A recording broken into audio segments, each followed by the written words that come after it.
Hey everyone, welcome back to another episode of the Retro Gamers 129er. Larry here. And Anthony here. What's going on, Ant? How are you in snowy California? Rainy California. Oh, Yes, rainy. everything's going well. It's we're getting a winter here. Finally. Which Well, is great. good. Yes. In fact, I saw an article earlier today that for the month of February, this is the first time ever in the history of Los Angeles that they've been keeping track that the weather has been under 70 degrees for the entire month. Wow. So, winter. Our version of winter. Basically. Yeah. I've had the long sleeves out. I've been wearing jackets. Mazel tov. It's cold. Our version of cold. Good. It sure is snowing like crazy right now out here. Oh, is New it? York, on Long Island. Yeah, no, we're getting some good, not like blizzard snow, but we're getting snow. I mean, it's still technically winter, so that's cool. It's snow.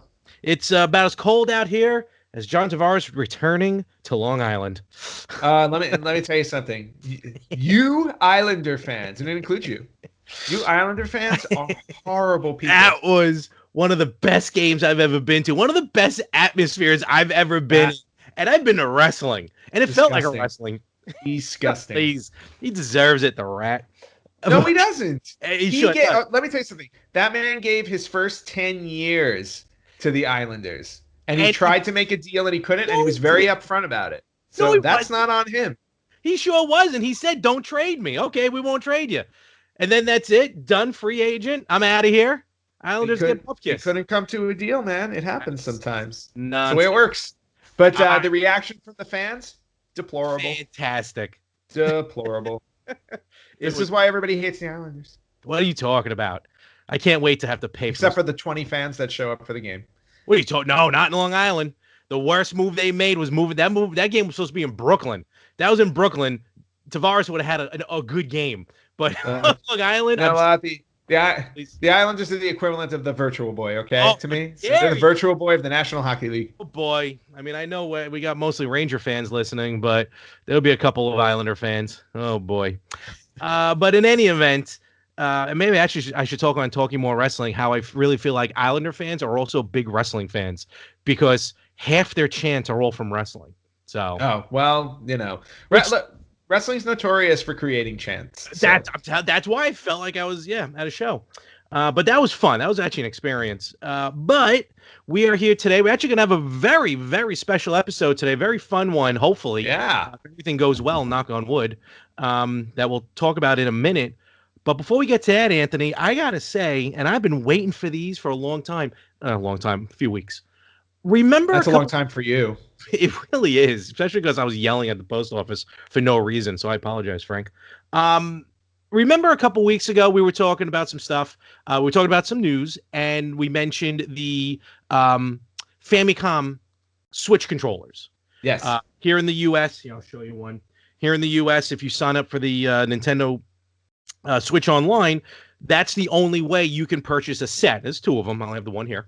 A set of NES controllers, which are awesome. It's well worth these things.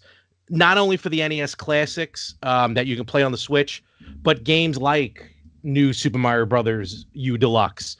Mm-hmm. You can play with this, and it's amazing.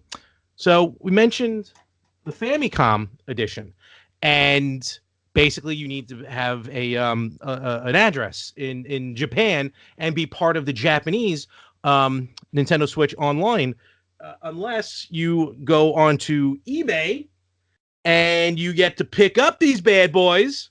Nice. Right there. Very nice. I mean, the pictures have been up for a few days now on Instagram, but I'm telling you, these things are awesome. Yeah, they look great, and I love the microphone on Player 2. Not only that, my friend, it works. Yes. No, I know it works. So that's pretty awesome. The microphone works. It's. I mean, like as soon as you go into the, it kind of works on the NES as well, but because if you create a separate Japanese profile for those who may not know, you'll be able to access the Japanese eShop and download the Famicom Classic Collection. And like as soon as you go in, like if you play with the NES controllers, when you play with these, you get like a special color scheme in the menu for the Japanese Classic, which also works on the American Classic.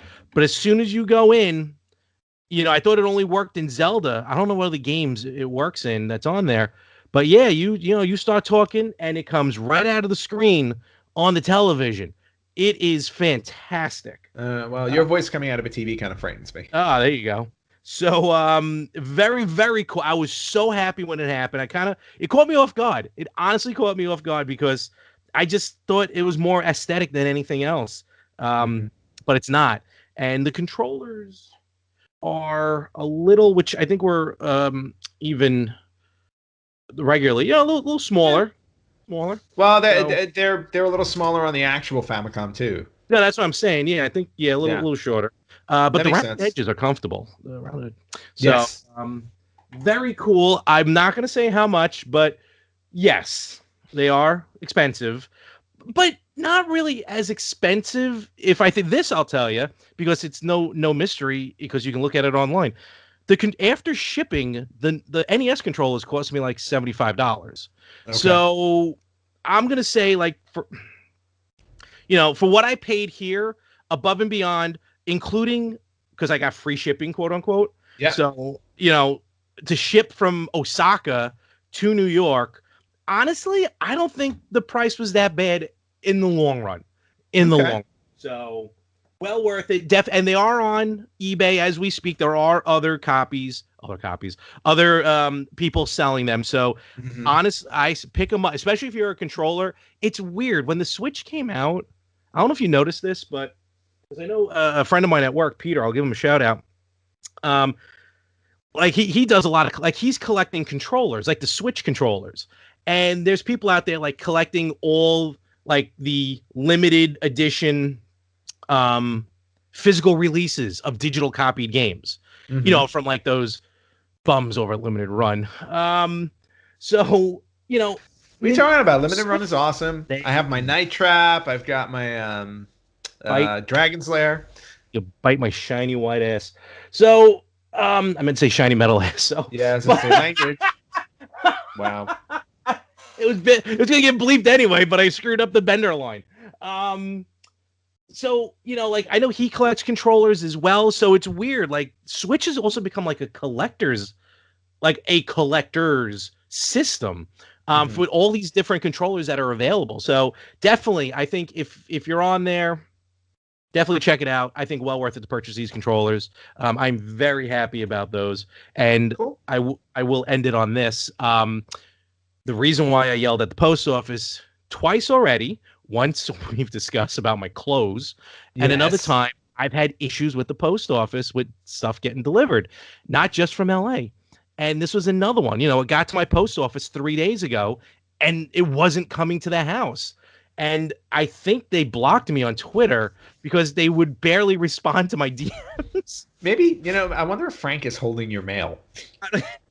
Well, no, in the long run, what happens is because it's an international shipment, I have to. It does take longer. I have to sign for to pick it up. Oh, okay. Well, then that makes sense. Yeah. So that really wasn't the post office fault. Nope. It's yours. That was totally my fault. But I did find a new branch out here, which I was actually shocked about. So. Oh, that's good. No. But yeah, so that's cool. Speaking of that, cool. I mean, well, first of all, anything with you happening this week? Anything new with the gaming or? No, I've been, I'm still knee deep in Dead by Daylight. I'm kind of obsessed with that, but but I'm playing with friends, so it's kind of a social thing now. That's good for you. Very good.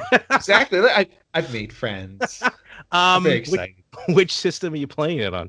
PlayStation 4. Have you even played it for the Xbox? Yes, I have it for Xbox One as well. Along with Friday the 13th, I have them on both systems. And for some reason, I'm more comfortable playing Friday the 13th on my Xbox with my Xbox controller. More comfortable playing Dead by Daylight on PlayStation 4 with my PlayStation controller. And at what point? It's just the way the buttons are mapped. At what point will you purchase it for the Switch? Oh, no. I can't. So you can play it on the road. Yeah, I was just going to say, I mean, I've already got it on those two. I was tempted to get it on my PC, and I stayed away from that because then I'll just get fired. uh, at work. So I think we'll just leave it at that.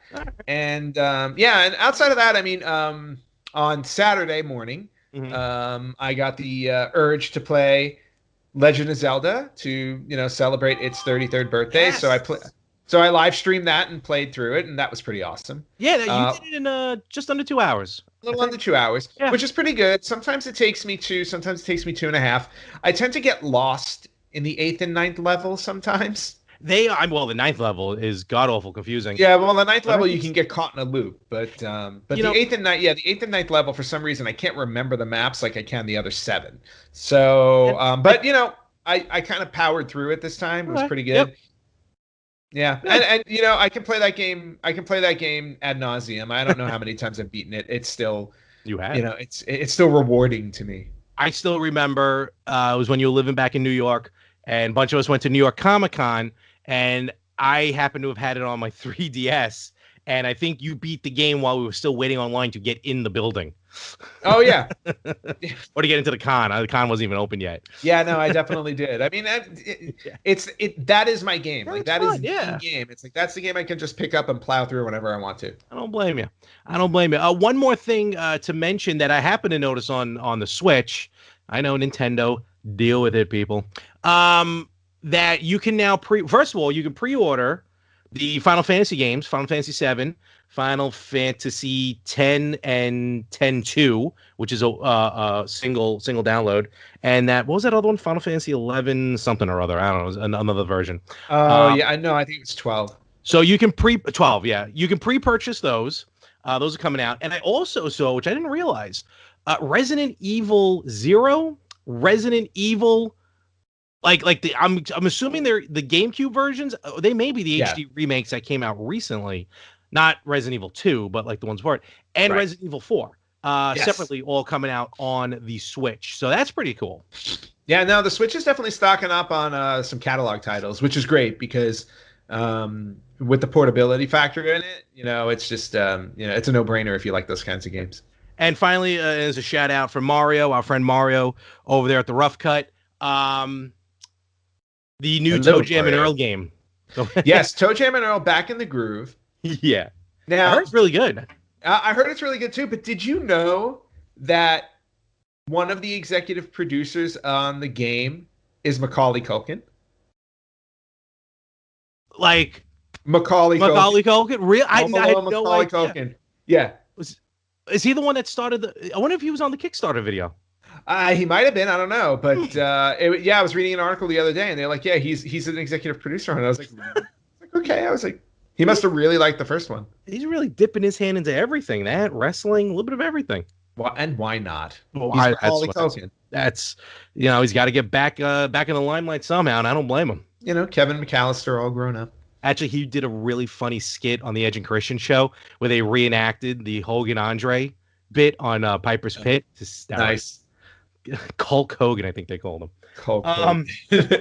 So, Ant, why don't you tell the people out there what we have happening in just a few moments? Yeah, no, in just a few moments, we're going to be having on our show clinical psychologist Dr. Anthony Bean.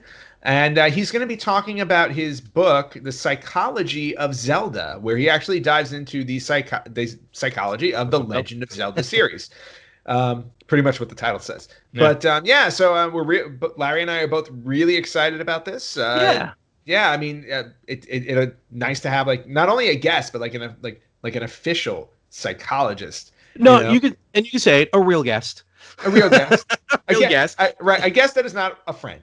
We love our friends. We do. Exactly. So and plus it's a very interesting topic. Larry and I have read the book. Yep. So and I loved it. I know Larry, I know you in reading. You struggle a bit, but it's okay. Reading is fun. I know my words. But no, it was a really intriguing book. So we're looking forward to speaking with him, and we're going to be doing that in just a few moments. All right, so we're back, and as you can see, we've added to the group here, and like the Triforce of what we're going to be talking about today, there's now a third party with us, and we want to now welcome Dr. Anthony Bean to the program. No, thank you, thank you. Welcome, welcome. It's great to be here. Yeah, well, we're happy to have you, and you're our first clinical psychologist on the show, and we're kind of honored to have you as that, and at the same time, we're not trying to tell our listeners that they need any type of mental health or anything. Not at all. Nope. But we're glad to have you on, and this is gonna be a good chat, a good subject matter that a lot of us are quite enjoying. And if I'm in the upper square, the gentleman below me is going to really enjoy the topic as well. Yes. And but first, let's get to know you. If you can tell us a little bit about yourself, kind of introduce yourself to our audience. Sure, absolutely. I am Dr. Anthony Bean. I'm a licensed clinical psychologist here in the state of Texas, and my clinical focus is on geeks, gamers, and nerds. And so that's my primary population I work with. Any sort of adolescent, adult. I have 55-year-old gamers, which is hilarious to me because they weren't born into that generation. Yet they're like, I feel a pull into it. It's so cool. And I'm the obviously author of or editor of the Psychology of Legend of Zelda. And I also did another book, which is the Clinician's Guide to Working with Games and Gamers. And I also run, I should probably say, a nonprofit called the Telos Project down here in Texas. And we have 13 different clinicians who are all trained on how to work therapeutically with video gamers. That's awesome. And, it's, reading and yes, with the book, we're going to touch on the book here in a moment. And, me personally, I just never thought of that kind of genre of like game therapy. The only type of game therapy and I think it's awesome. The only type of game therapy I ever heard of is the relationship between Tetris and PTSD. Mm-hmm. And I've mentioned on the podcast before, my father, Vietnam veteran, has PTSD, but growing up, he always played Dr. Mario. And this was before these tests came out. And later on, I finally put two and two together. I'm like, Dad, this is why you're playing Dr. Mario. It's it's soothing you. He's like, no, what are you talking about? It kept going on. But no, now he's aware of it. Now he knows about it. But this is a very interesting section of the quote unquote market with the game therapy. That's I think is going to help a lot of people, especially in the long run. Mm-hmm. Yeah, I've played video games all my life. I can't tell you. I talk to my mom on an almost weekly basis, and I'm trying to think of one time, of a conversation where she doesn't talk to me now, but you're like, and I thought these things were bad for you, and I punished you, and you were grounded. There was one time in my life I was grounded for a year because of video games. Oh, wow. Yeah, and specifically Ocarina of Time. Wait, what did you do during that game to warrant a 1-year grounding? Banning, if you will. There's lots of things that I did, but that was the culmination. That was the straw that broke the camel's back for my parents. And it's a really weird thing. And so I was playing, and if you guys remember in Ocarina of Time, there is the part when you go to the fish where the silly fish, big fat fish king has to slowly eat away. Yep. That takes 90 seconds or so. And I was like, I'm going to save this. I'm in the middle of a cutscene. We're going to be great. And my parents won't even know that I did this. Nope, that starts. They pull into the driveway. They come in about 60 seconds marks. My mom's like, what are you doing? And I was like, I need to finish this one thing. Just let this guy move. Let him move, and I'll save, and I don't care. And she goes, you're grounded. This is it, man. This is just it, And then that is when there you go. It all started.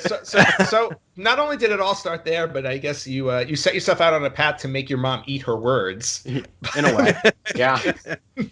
She has a copy of the book, obviously, as well, and she's reading, and she goes, I didn't realize this kind of gave you all of these things that were really helping you in the moment. I was like, yeah, no kidding, Mom. I'm aware. Now I'm a clinical psychologist, and I work with it, and we work with the gamers, and even with those who play Fortnite, which is not my game. I'll be perfectly honest with you on that. Mm-hmm. But the big thing is when we work with gamers on this, you have to know their world. You have to be able to talk the lingo, know what an MMORPG is versus an action shooter game. You have to be able to have the lingo and then talk to them about their character build. I think it's crucial. And when we do that, it just changes the entire therapeutic dynamic. And they're like, wow, I never thought about me playing this game in this capacity actually had any real benefit, or I could take the things I learned in here and put them out onto my real world problems. Yeah, no, I think that's. I was gonna say, and that's one of the things I think a lot of gamers don't realize when they are playing a game, just exactly how it's working with their mind. It's not just something where it's like, oh, I'm picking it up, I'm playing it, I'm beating it, and that's it. It's like, there are a lot of other elements in play because of, we're complex human beings and our brains work, are wired in, all these interesting ways. So so it's really cool that you're actually reaching out and making those connections and pointing them out to people, especially people, who may need a little bit more help than others. I have very few clinicians at the doctoral level that understand video games and work with video gamers in this type of capacity. And when I get emails from people across the United States and even from the UK sometimes, like a couple of weeks ago, I got a psychologist from Arizona saying, like, I'm working with autism population. We're playing with these games, or I'm trying to like relate it to with their experience. And I was like, have you talked about why they chose these specific talents? Why they're working as a group team effort? What are their things that they want to do versus how are they attaining them? How are they communicating that? And the therapist was like, I didn't even think to ask these things. I was like, video games are a team building exercise. I said that's why Minecraft was so huge, just because you can build it as a team. And you can work together. And if you can hone in on those types of things and focus in on that aspect of it, and that's just one tiny aspect that you can do, then you can do all sorts of crazy things with video games that you don't even have to bring them all the way into the session, have them play. You could just talk with them about it. No, I think that's good. As much as you're right, Minecraft kind of is a team building. I know my experience, like with PUBG, is team destroying because we're constantly yelling at each other because we don't know what we're doing in the game. Well, I do this, and I do the same thing with Dead by Daylight. Yeah. So let me ask you, because you mentioned how Ocarina of Time kind of got you in trouble, but growing up, like what systems, like what was it Nintendo, Sega, a little bit of everything, like kind of your history in that aspect growing up? So the history of me has always been Nintendo. Nintendo's always been my thing. I have behind these wonderful closed doors is a TV and all of the Nintendo systems that have ever been out. Nice. All of them are right there. I refurbished them myself. I looked how to do it and just made sure that everything works. And so it was Nintendo and Sega. I used to have the Game Gear, a Genesis, and I wanted to get the Dreamcast, but that was too expensive at the time. So I didn't get that, unfortunately. But I also had, when I went to college, I went into a little bit of Sony and then kind of fell out of love with Sony and their stuff. And mainly Final Fantasy was the big thing that I would end up playing on there, and Mega Man Legends and the PS1. And I'm trying to think of, like, then I switched to Xbox. So I've got an Xbox One over there, but that's just gathering dust. So as is mine. So I mean, with all that, you're still a gamer at heart. That's what it sounds like, and that's Absolutely. definitely what we like as well. I kind of like to throw this question out to everyone who we ever have on the show. If you can remember, like, what was the first game that you ever beat? Do you remember that? I am trying to think, and I honestly think it was on the NES, and it was Super Mario Brothers 2. Can't go wrong with that. Yes, I think it was 2. Can't go wrong with that at all. No, but interesting that you went to 2 and not 1. 1 was one that we played, and my brother was always playing that one, so I got to watch him actually play, and that one didn't grab me as much as 2 did. Okay. Very cool. Yeah. Now, I want to circle back really quickly, because you said you have every Nintendo system there, refurbished and everything like that. Larry already knows where I'm going. We may have to talk after the show's over, Dr. Bean, from what you're about to hear. Do you have a Virtual Boy? I do not have a Virtual Boy. Why do you not have a Virtual Boy? Mainly because they are extremely hard to find right now, or they're just awful expensive. Okay. Well, I agree with you on the awful part. I'm not worried about the expensive. So, and probably more importantly, can you please help cure Larry of his unhealthy obsession with the Virtual Boy? I mean, the Virtual Boy it's an interesting idea, and if we look at it from an actual game systematic, like how it comes from all of the video games coming out, it actually set the tone for virtual reality today. And there's all of the VR stuff that's going on today. You can trace it back to Virtual Boy on some level, which said some great things. I will agree the graphics are not up to par, and Correct. some of the things are definitely difficult. Awful. More than difficult. It's like playing on an Atari 2600. Yeah, attached on to your there. face. Yeah, Getting attached to there. your face. Yeah, Attached to your it is, and it's got its difficulties, but I think it's a wonderful collector's item. Like I have a Game Boy Pikachu collector's edition right on over there. Very that nice. I still have, and I booted up, and it still works. And this is great. Awesome. I knew I liked the cut of this man's jib. Say he likes that, the Virtual Boy. That's okay. I'm still gonna hold out hope. We'll get rates from you later on how you can get sessions with Larry to get him over it. Oh well. But why don't we dive into the book a little bit? And I have a copy of it right here, Psychology of Zelda. Look at that! Cool. I got mine too. Hey, wait, hold on. I'm going to pass this up to Larry. It turned into a Kindle. Oh, okay. So I have it as well. I do have a copy. It's because of the Virtual Boy. Exactly. I have no room for physical, discs, carts, and everything. Forget it. Yeah, Larry's all digital. So Larry and I took the opportunity, to read through the book, obviously before we decided to talk to you. Otherwise, that would have been rude. For me, it was like ridiculously insightful because as I'm reading it, I'm like, I totally understand all of these elements, and a lot of them relate. A lot of them not only relate to me personally, but they also relate to me professionally. From my education background, because I was, I have a master's degree in English. I have a master's degree in film, and a lot of film theory relates. I felt like kind of related to Legend of Zelda. I know, like one of the essays in here talks about Joseph Campbell's theory of the hero's journey, which is prevalent all over cinema. But I really wanted to hone in on your essay because I thought your essay was really, really interesting about archetypes. And archetypes are so. I mean, they're everywhere. Like we see them everywhere without realizing it, to some degree. And I just wanted to get your, just very basic idea, like what is archetypal psychology? Okay, so this is a really, really big thing. In 10 words or less. 10 words or less. No. Okay. I'm trying to actually do it. Like metaphorical language that is in your everyday life. Ooh, so we got 8. There we go. Every day's one word. All right. Yep. Yeah. I'll take it. Yeah. Okay. Go with 9. It's cool. Would you like to elaborate a little more? Okay. All right. Yeah. So archetypal psychology is talking about working with images. So our life around all of our world is and has tons of images. So let's say the easiest one that I always usually give to clinicians is if you go to a AC HVAC person and you see them pull on up into your driveway and you see a sun and you see a snowflake, what do those images kind of give you an idea of? Hot and cold. Hot and cold. So that's the archetypal imagery. Is it in what we call in that is there's no right or wrong, Larry. Relax. Yeah.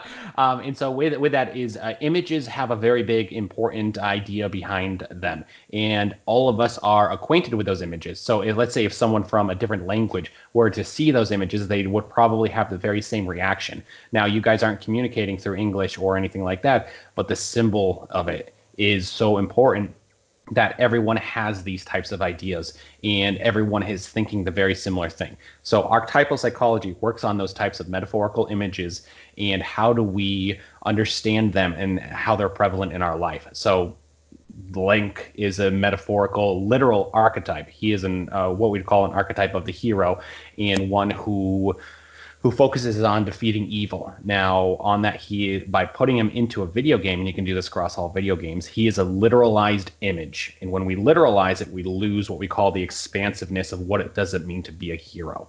And so archetypal psychology would take the idea of the archetypal hero and take it off of Link and put it onto your other areas as well and be like, what does it mean to be this? And so it becomes a little bit more ethereal and a little bit more higher cognitive talking meta-physical stuff going on. Cool. Got that, Larry? I wrote it all down. Yeah, I got it right here. But yeah, now, and when you and then when you talk about the archetype that that Link carries with him, like how does that translate to somebody's like everyday life? So like I'm picking up, as far like in my head, it's like I'm picking up a game at the store, I'm popping it in, and I'm just playing through, and I'm like, okay, this is really cool. Now, what is it actually doing to me, or like what how is it translating out of itself into my everyday life? So that is an interesting thing, and it kind of goes on Jonathan Erickson's chapter of the idea of projection. Is when we play a video game, and we'll get into why Link's projection is so hard and so important, is that we are in fact controlling the pixels, and we're controlling the element of the character going through the game. And as we're going through that, we are actually playing as the hero. And so that heroic idea of whenever we play a video game, of becoming a hero, of going through that journey, of being able to do that, is in itself a very heroic journey, but also an archetypal journey of we have to learn lessons throughout it. We have to cleanse ourselves of other areas, and that goes into like Link's shadow and everything like that through his gameplay and everything like that. I'm just thinking of Ocarina of Time, and there's so many things we can talk about. Just that one silly little area right in there. Yeah.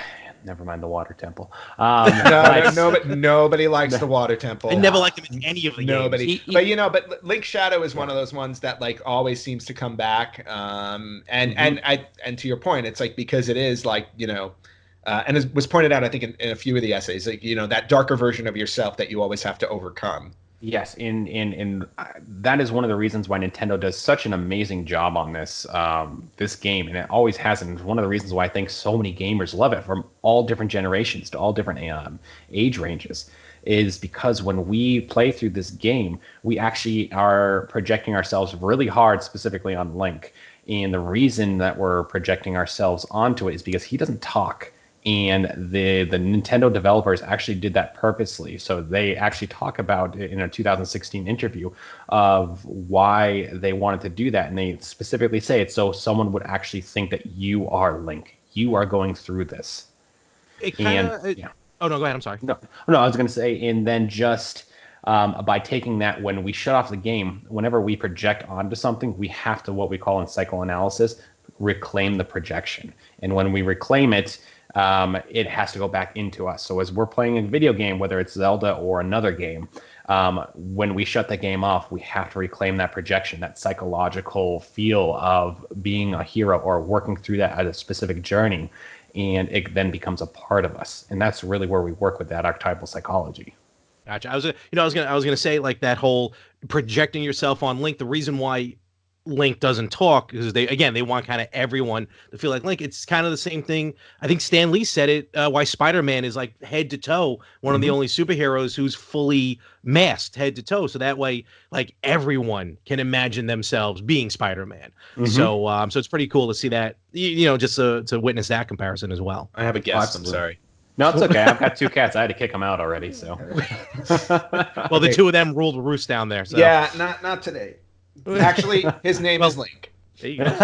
Fantastic. Mine are Aries and Apollo, so Greek gods going forward. Very nice. But I had a question that popped in my head while you were saying that, and I think it ran away. Ran away with the cat. Oh no, it was about the voice, and like because I had heard that interview too, but it was interesting. It's interesting that even all the way up until Breath of the Wild, that they still managed to find a way, because you have to be, especially today, you have to be clever to work your way around that, because every game that you play now, all the characters talk. They get serious voice actors to play them all. I was like, but Nintendo is very fastidious when it comes to Legend of Zelda. Yes. And even with Breath of the Wild, which to me is arguably like one of the most beautiful games I've ever played. Also the only game I've put 100 hours in, I think. But just the fact of you can still go through the entire experience. Link does not utter a word, and it's still so rewarding, and you feel completely immersed in it as you're going through it. And it's just a testament to what Nintendo does. But at the same time, like you said, it's it always comes back to us, the player. Yes. So it's just really cool. And then do you think now? I know you've talked about these pieces, but did you specifically choose the Legend of Zelda series Are there other series that you were considering when you were working on this, and you just fell on Zelda, or is it because Zelda's a favorite of yours?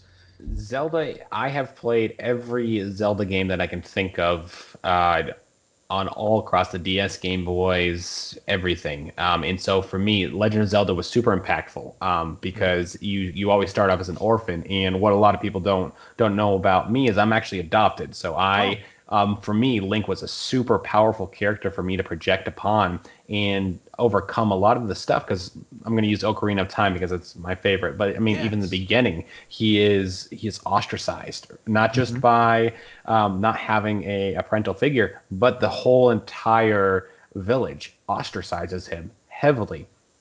And that right there was like, wow, growing up, being adopted, having kids know that, make fun of you in school, do all sorts of bullying stuff, and it's terrible. But that was a solitude game that I could go to and be like, well, I'm super powerful in here, and I'm growing and I'm learning through these journeys.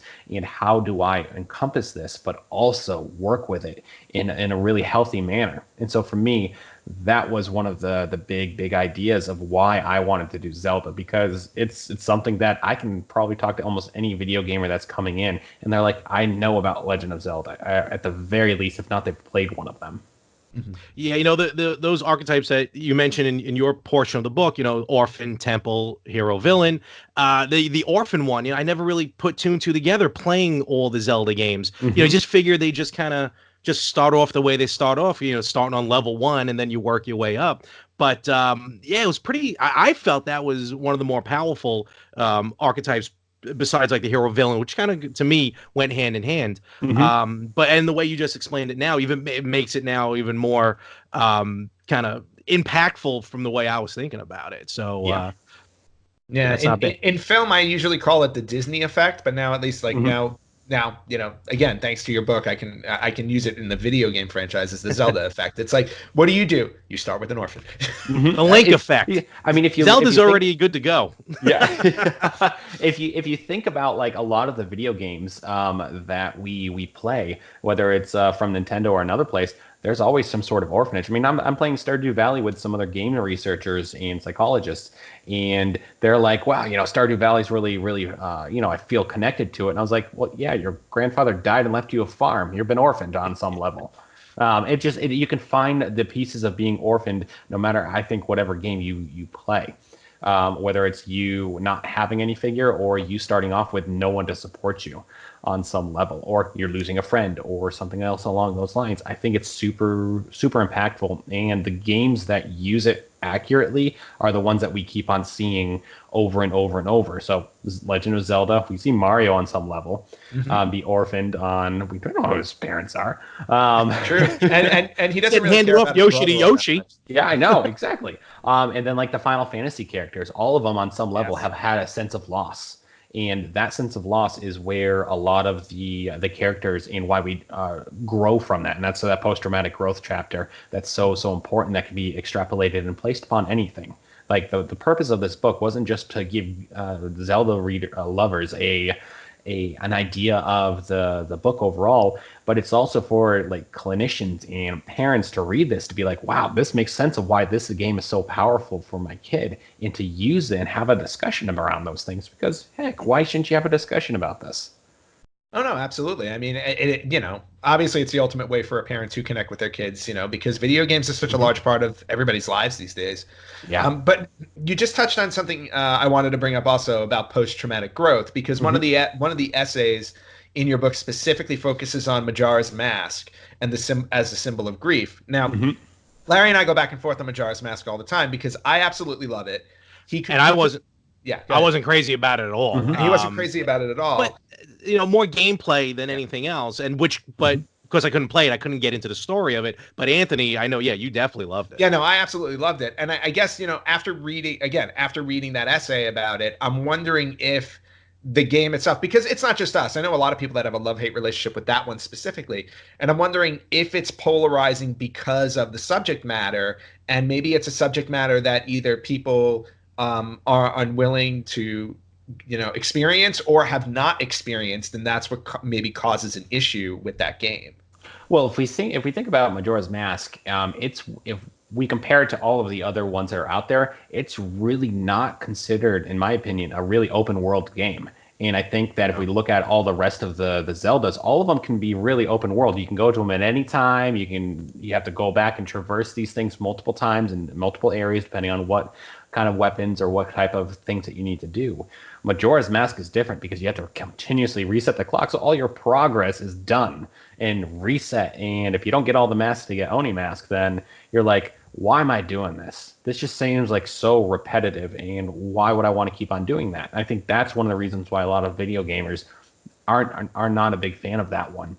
Me personally, I had a lot of fun in it because I would then take the Oni Mask and just go defeat all 4 of them really quick in one day, and I'd be like, "This is great, guys! I saved Clock Town. We're good." Yeah, I mean, and those people deserve to be saved. Yeah, they do. Even though they're caught in this little bit of here of being like, well, I see this giant moon coming down, and I know it's going to destroy us in 3 days, but we're going to still have this festival. Yeah, we're throwing a party. Yeah, we're going to throw a party. We're going to die, but this party needs to happen.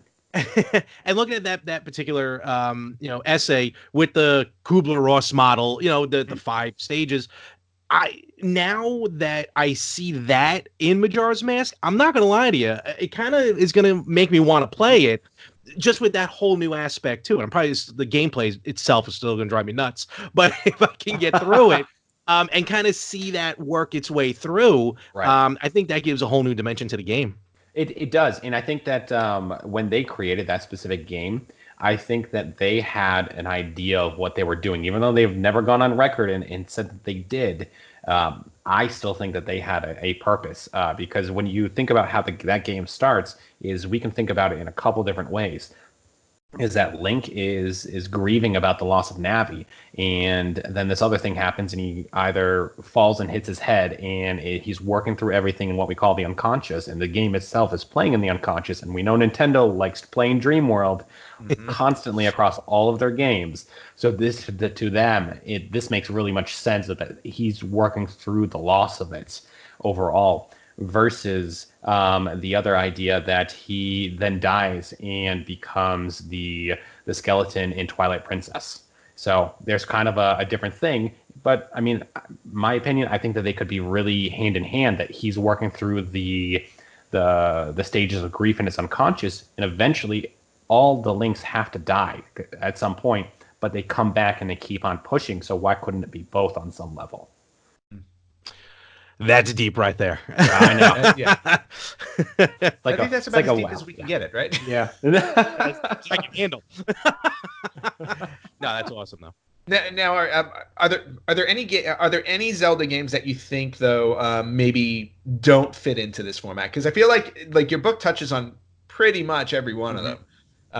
Even in, I'm trying to remember in which essay I read it in, but even Hyrule Warriors made its way in here somewhere, which I found interesting, because it's pretty much just a fighting game, and yet there's still some elements to it that play in. But do you feel like there are any that kind of separate themselves from any of these?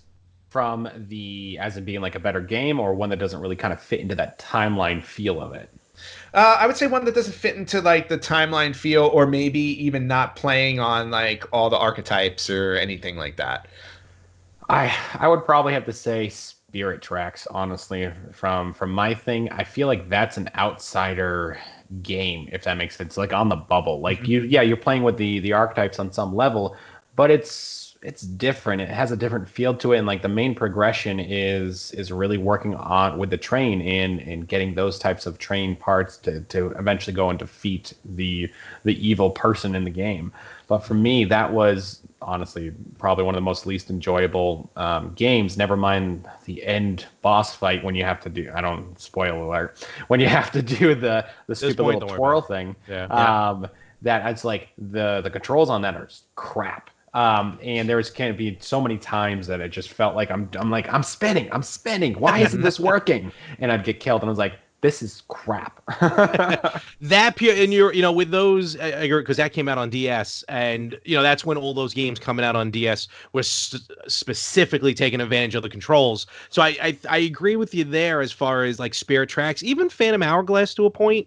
I think they were just designed to take advantage of the DS of the system that they were on. There's a great kind of where they just compare all the games together. It's in the one It's Dangerous to Go Alone. I think it's one of the first or second essays. And, again, me being me, like Anthony, he loves Zelda. And I'm not putting a knock on me, but definitely Anthony, I know he can not relate, but see a lot of like these like archetypes and everything that's happening in the book. Me, I just kind of go into it blindly. I'm playing a game, but the book is opening my eyes to see this series in a completely different light. But in that comparison with the 3 different acts, and I don't want to give too much of it away because go buy the book, but exactly. But to see how these games really do somewhat intertwine with each other and how they do relate and how you still see that journey progress through all of them. I think it was mentioned at one point, it's kind of not the same story, but it's the same outline, but you still want to go and play it because it's somehow different. Yeah. And that's one of the reasons why we always have to ask our questions. Why is this series, or why do any of these series that we've always played, it's the same mechanics, it's the same storyline, it's the same stuff, but why is it still always become a bestseller? Why does it keep on going and doing this? And you've got to be like, there's something else in the game. It's not just about the storyline. It's about what does it feel like to play this game? What do people get out of this? And once you start having that feeling and start diving into that, the whole game scenario changes, because you're like, oh man, this has been doing stuff to me like I didn't even know. And then some addiction people will go and say like, oh my god, well then it's causing you to be addicted, and you're learning how to gamble and you're learning how to shoot. Well, just settle that right now. There's no research that shows that any sort of violence in a video game causes real life violence. Okay, we'll just do that disclaimer real quick. I'm there with you, and thank you for that. Yeah, because I hate it when people bring that up. Yeah, it's not true. Yep. And that's then, a PhD saying it. Yeah, exactly. It is. Okay, it's on record. That's it. We're sending you to Washington to settle this. Yeah, me and Chris Ferguson, we're best buds. So hey, let's there you do go. it. And they're not doing anything over there anyway, so we can just get this in. No, that's syntax stuff that's coming out in West Virginia or whatever it is. No, it's against the rights of video games. It'll get shot down real quick. Good. And there was I think I had one other thing I wanted to touch on in the book also, because I felt like this was probably one of the more pivotal things that Zelda has done as a franchise: the gender roles. Yes. And how the gender roles play, because reading that essay, it literally, like, because it's something I've actually thought of as I've been playing through the games, and specifically the role of Zelda in the games, and how much she's evolved from just being a princess in peril to an active part of the story to take down the villain in the more recent games. And I just thought, like, if you can touch on that a little bit and discuss, like, how that gender role is pivotal in in this franchise. Well, one of the best things that I think Nintendo has always done is they've made Link pretty androgynous, and a lot of the facial characteristics, a lot of the way the movements and everything is. Even his voice, when it gets up to adult Link and child Link, is still pretty not like really heavy like a man, but not like high pitched like a little child, or something like that.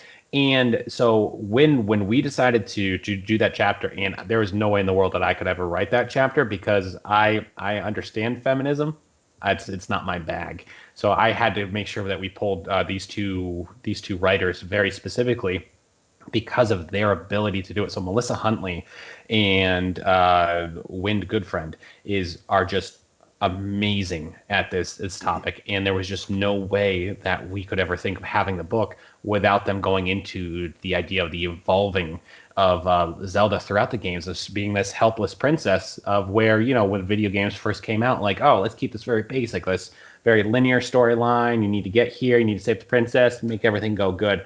But Nintendo does a really good job of evolving with the times. And as we've seen Zelda over the past 4 or 5 games, she's become much more powerful in each of the games. Never mind in this specific one, Breath of the Wild, we start seeing her in a scientific role, which is considered to be banned in the game or anything. Even she talks about her dad, who was like, you can't do this, you need to do this over here, I want you to be over here and be a princess and do this. And then in Breath of the Wild, she's like, heck no, I'm not going to do that. We need to research this. This is why does this keep happening? What are we going to do about this? And there's actually one of the memories in there of her telling Link, I don't care that my dad told you to do this. You don't need to follow me. I can handle myself, which is the start of us, I think, seeing a really much more evolved Zelda. And I think that they're possibly playing up to, in one of the future games, of actually having Zelda be maybe the protagonist and having to save Link. Well, that's exactly what I was thinking. She needs to redeem herself from the CDI games. So yeah. Actually, everybody needs to redeem themselves from the CDI games. But yeah, no, that was exactly what I was thinking too, because especially in Breath of the Wild, to your point, I mean, she is a pivotal reason why that story is progressing. And obviously a reason why the game exists in and of itself, because she's the one, spoiler alert, if you haven't played it, you should. She's been holding Ganon off for 100 years. Yeah. Okay. Now that takes dedication. Oh yeah, that takes, never mind the spirit, the wisdom ability of her being able to actually do that is just astronomical. And then also put into that nurturing role of being like, Link, I'm going to seal you away a little bit for 100 years so you can heal. You're going to lose everything in the process, but I'm going to make sure that you have the ability to go and finish what was started while I hold this thing off, which also speaks to the importance of the goddess in Skyward Sword. That was the first time we started seeing more of the beginning histories. And I know that the people who do the Monopoly puzzle games and stuff like that, they released around Skyward Sword a puzzle that actually shows the old Hyrule from the old goddess times, which to me, I was like, where'd they get this? What's going on here? That I think we're being set up also for one of the games to actually take place before Skyward Sword. And that way we're actually going to see all of the original lands before the entire Skyloft comes on down again. Oh, wow. That'd be interesting. That'd be fantastic. Yeah. I mean, heck, why not? You can see all the old places and all the old types of demons come up, and then you're going to have to fight, and you're going to actually see Demise and all this, and you'll be like, oh my God, this completes this. How does this start? I think it's going to be a really, really good addition once they get to it. And I heard they're already starting to finalize the storyline for the next Zelda game. Excellent. Oh, I'm sure. The way Breath of the Wild took off, no pun intended, like wildfire. They definitely got a hit, especially with the Switch. So they're definitely going to be jumping on that. Yeah, and it'll be nice to see like maybe 2 Zelda games on one console again. It's been a while. I know. N64 was the last one. Yeah. Well, Game Boy, but still. Well, yeah, right. But in terms of console, major. I mean, it brings up the important point, though. It's like we have to, for the major consoles, we have to wait about 3 to 4 years for everything. And by that time, it's all new graphics, and then everything comes out, and we're like, let's appease it. But also, let's not do what World of Warcraft does, where every 6 months there's a new expansion, and let's just lose the entire soul of that game. And there's a reason that they don't reveal how many subscriptions they have anymore. Yeah. Zelda.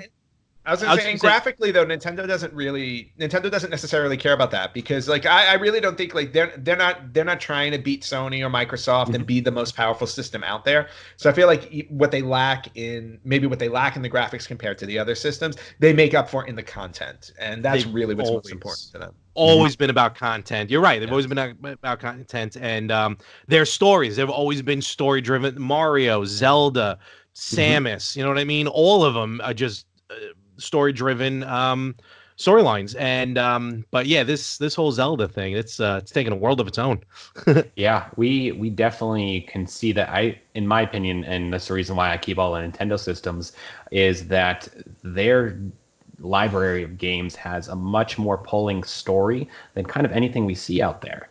I think Horizon what's that? Zero Dawn. Yep, Zero Dawn was the closest thing that Sony kind of came to besides The Last of Us, and that was very story driven, and they saw tons of success with that. And then they put out all these other crap games, and everyone's like, "Oh, this is okay," but nothing takes off. And it's like, you're losing your heart, you're losing your soul. Focus on the storyline. Take the time to do it. Just don't pump out a game. Focus in on why gamers want to play that. Yeah.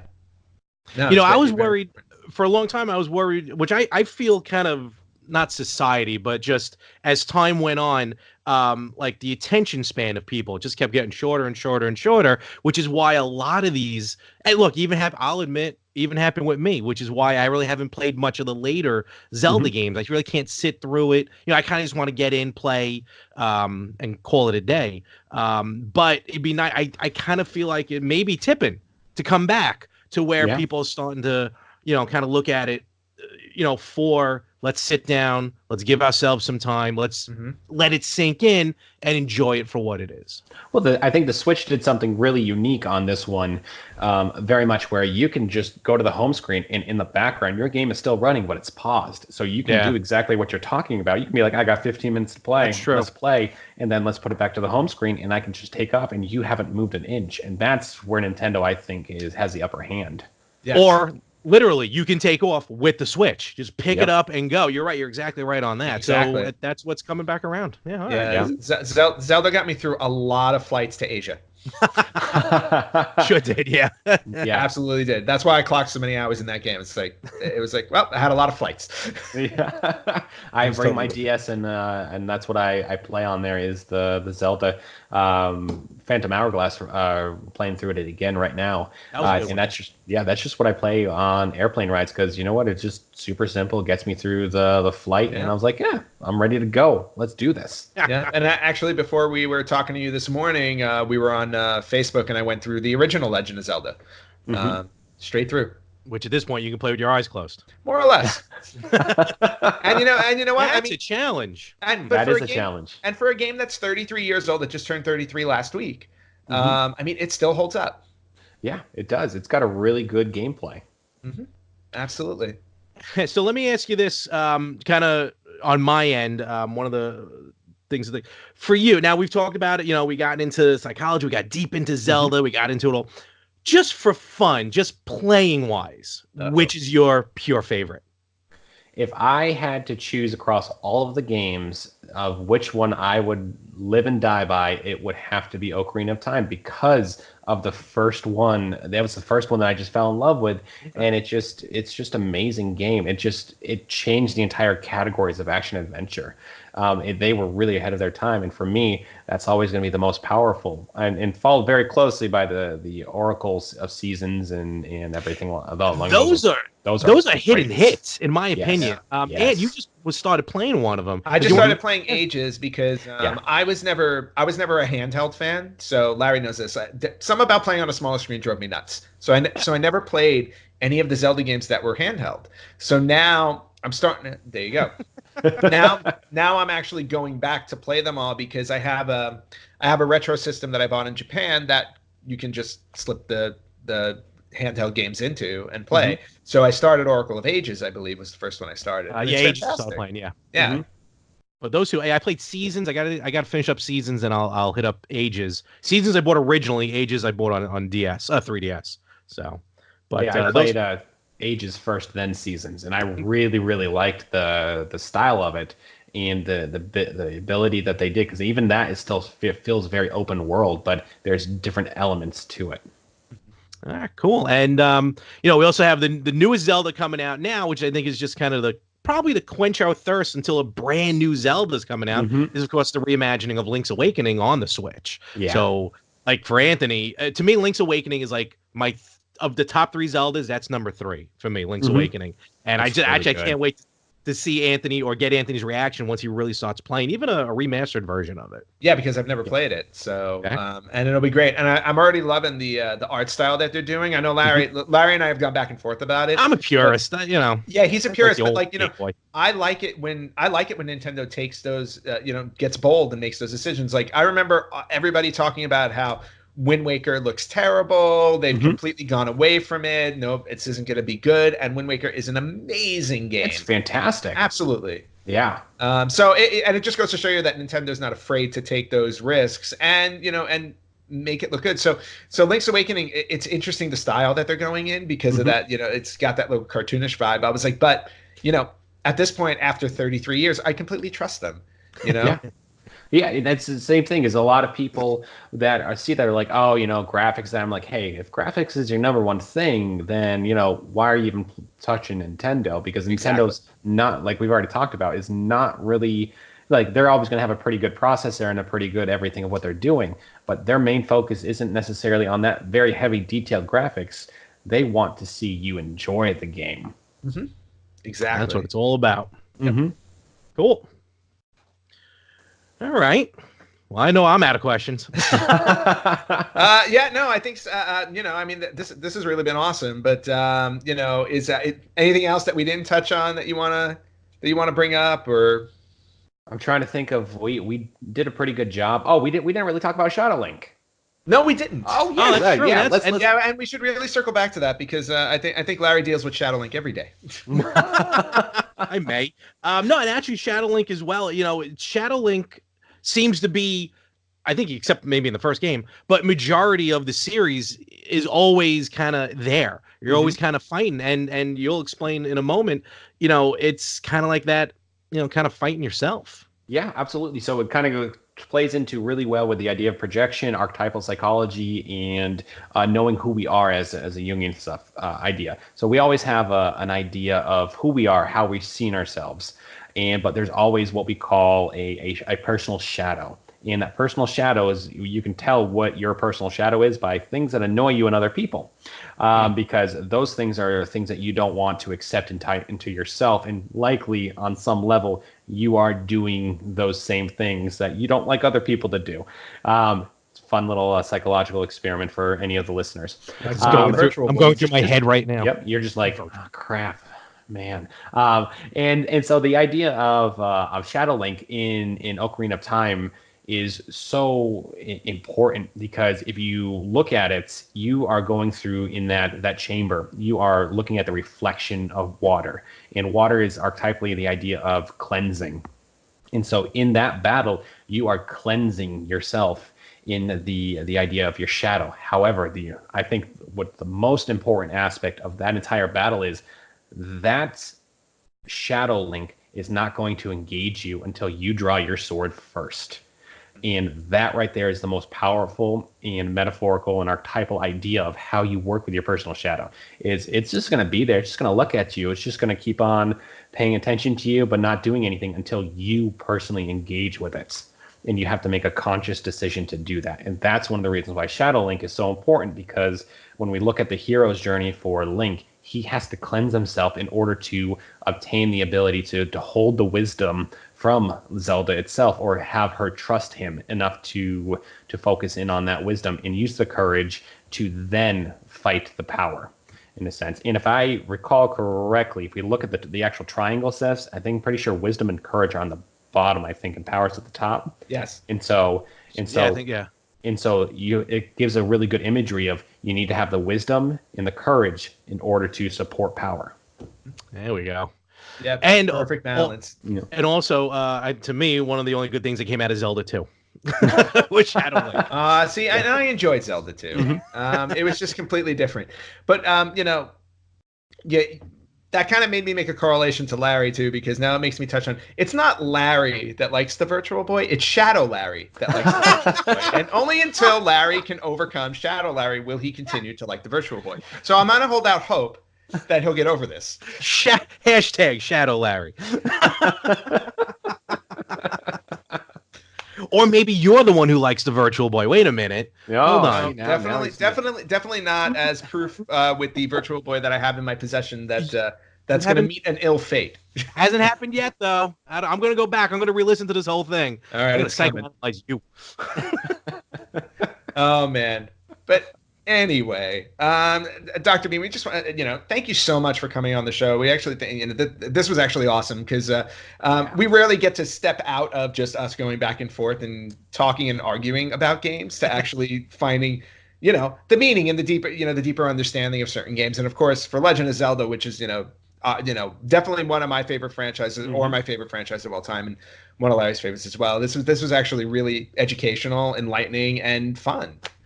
Did you guys see on the forward of the book that we actually got Zelda Universe to write the forward, which is a huge deal because I can tell you right now they don't like to write things, and big places like that don't like to do it. But thank goodness to Shona and her husband down in Australia that I had a long 3-month conversation with them about what do they think that they could do, and they wrote just such an amazing introduction forward to it. Yeah, no, and I did read that, and I think it's a testament. It really is a testament to just how meaningful and important this book is. It's not just it's not just a casual run through of the games or anything like that. I mean, you really are touching on something completely new, different, and like I said, very important. I think to gamers, or and not just necessarily Zelda gamers, but just to gamers in general, because learning the aspect, these type of aspects that exist in these games will lead you to look for those in others, and not only that, reflect on yourself and how you're actually experiencing video games. Like Larry said earlier. He was more of like a surface player. He's like, but now he's starting to think more about, why. No, why. I'm looking to I'll find Majora's Mask on one of these systems. Yeah, I honestly am going to stop playing that and try it again. Yeah, it's totally worth it. And like me and a couple of the other major game researchers or game research psychologists and clinical psychologists, we always go to the PAXs. I don't know if anyone ever tries to go there, but we love talking to gamers. You kidding me? We go to all 3 PAXs. The one down here in San Antonio. We'll be at East in a few weeks, and then we'll be at Seattle's again in August.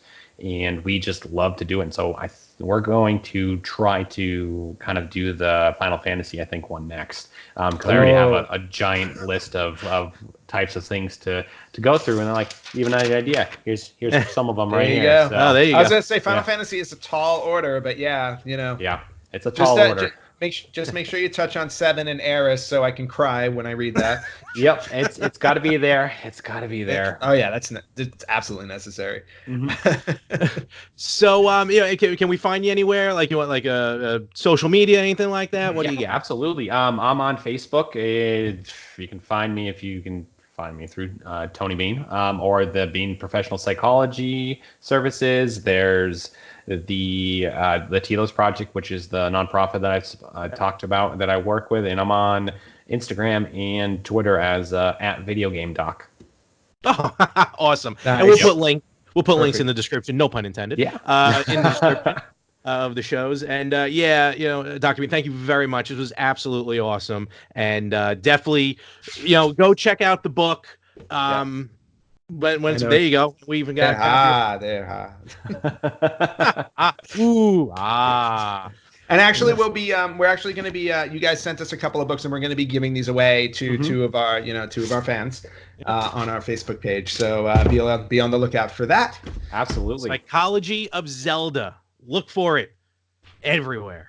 It's at Barnes and Noble. I just went back to the one down here in Fort Worth, and as soon as I signed them, they said they were gone in an hour, and so they bought a whole bunch more. And so I went in yesterday and signed all of those ones, and then it's going to be on a special table across the nation, actually, of new releases starting in 2 days. 2 days, I think. Cool. Yeah. Oh, fantastic! Yeah. I will hit up my Barnes and Noble, and I'll take some proof for you. Yeah, absolutely. Please do. Here they are in Glendale, California. I'll find them on Long Island. I gotta find them Barnes and Noble, but I'll find them. No, awesome, good stuff. Keep up the amazing book. Best of luck and everything. And again, thank you very much for being on the podcast. Thanks for having me.